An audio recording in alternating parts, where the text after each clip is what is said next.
saya Delia Syafitri MST. Di sini saya akan membahas tentang analisis teknikal, di mana analisis teknikal ini adalah teknik yang digunakan investor untuk memprediksi perilaku pasar di masa depan dengan mempelajari data pasar, utamanya data harga dan volume perdagangan secara historis. Pada praktik investor dan trader selalu menggunakan analisis teknikal untuk menentukan titik beli dan jual sebuah aset agar cuannya lebih mumpuni.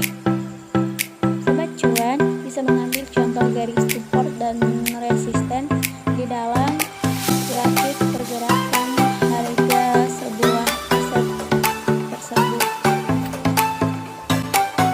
Jika harga sebuah aset menyentuh garis support, maka investor bisa melakukan aksi beli, sebab titik tersebut investor lain kemungkinan juga akan memborong aset yang dimaksud karena mereka berharap tren penurunan harga aset akan berhenti. Sementara itu, investor bisa menjual aset ketika harga aset menyentuh titik resisten, mengingat tren kenaikan harga aset atau uptrend akan terhenti.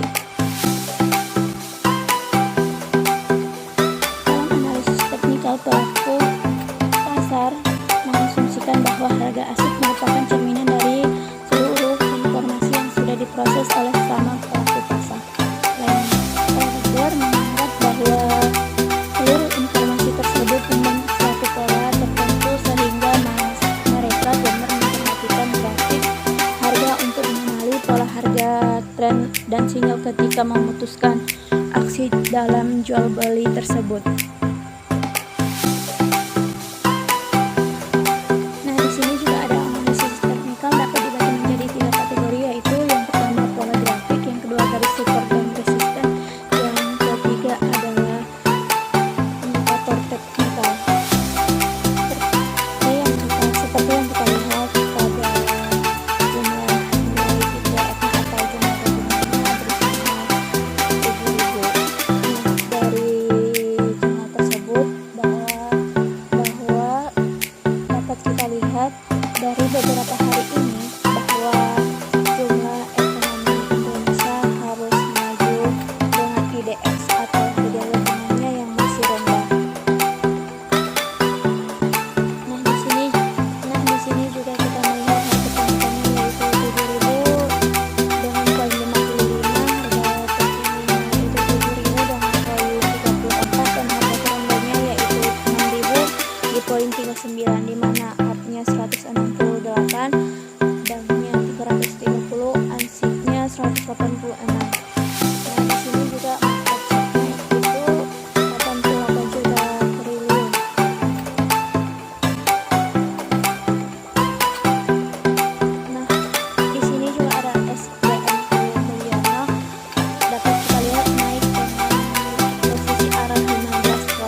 seperti A20-nya di mana ini adalah waktu yang tepat untuk menggunakan SDM.